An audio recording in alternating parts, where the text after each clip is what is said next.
In today's Let's Play episode from the Forever Bedrock SMP, we are building a wither skeleton skull farm, trying not to die in the Nether. This should be awesome. Whose idea was this anyway? What do we want to block the far end off with? Whatever we got right now. Because that's the first order of business, right? The problem is getting over there. I know. So if it was just me, what I would do is, like I said, run. I would start pushing out and just slowly build on each side. Because I'm thinking if I could get down there and stop the spawns. Does that make sense? Yeah.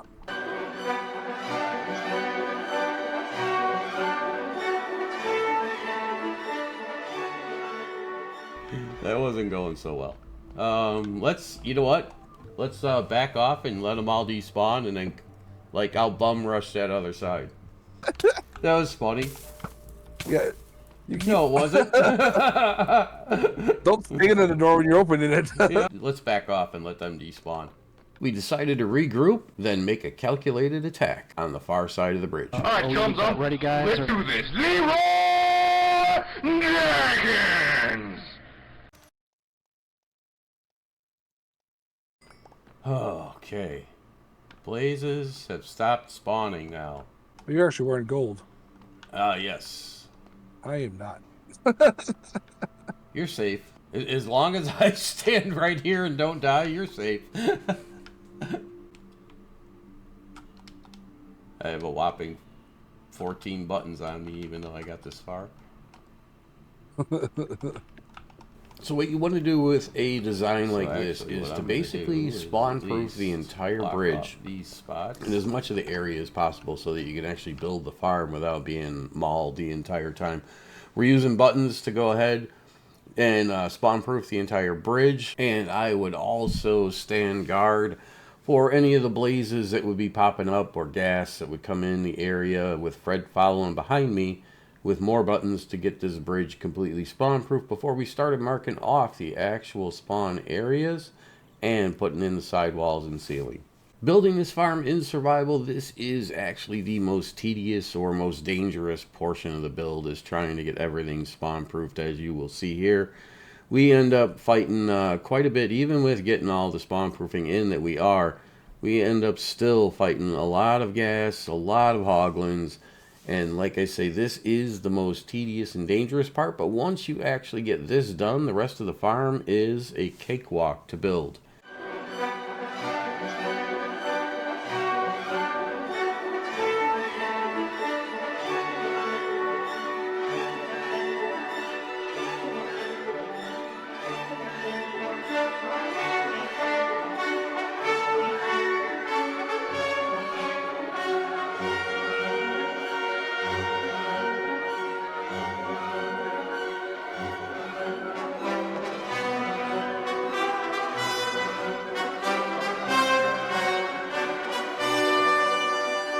With all the buttons in place, the next step to save ourselves was basically to get the ceiling in so that we would not be able to be attacked by anything from above or dropping in.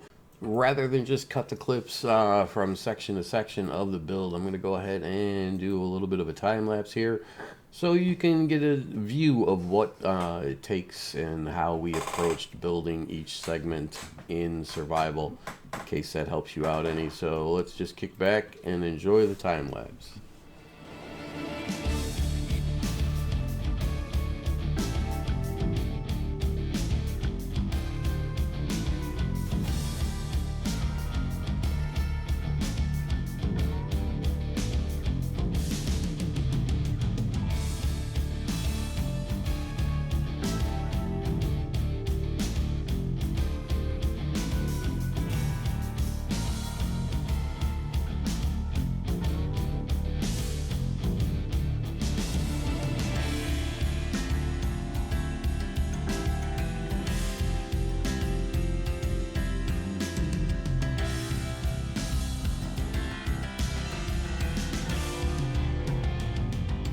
the next step in the process of building the farm is to go ahead and expand the bridge by 1 block on both sides so that we can go ahead and get in the walls that will enclose the entire bridge.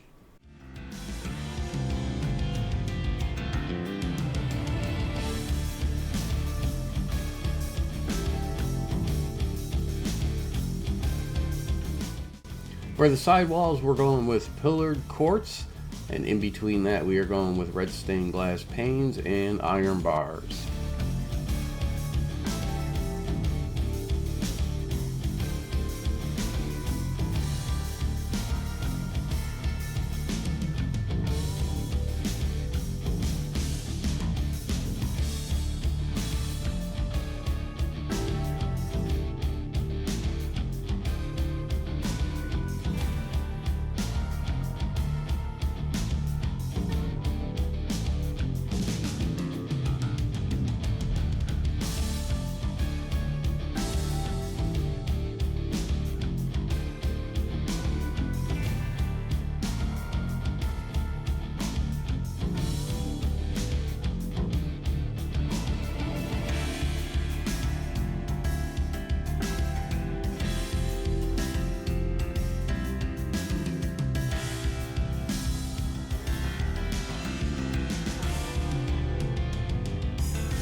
And for the final bit to the farm, we are going to use glass panes to go ahead and mark off spawn spots. We put those at about 2 blocks high. Just stand back, let mobs spawn in. That way we are able to identify all of the spawn spots, knock out the buttons for those, and mobs will be trapped in those glass panes for manual killing. Fred spawned down there. Oh no, this is not working at all. Fred, we did something wrong. There we go. There's one spawned in. Well, not what we want. There's 2. Actually, there's 2 here. Oh, yeah. Here. Okay, now I will mark both sides. That way you can help.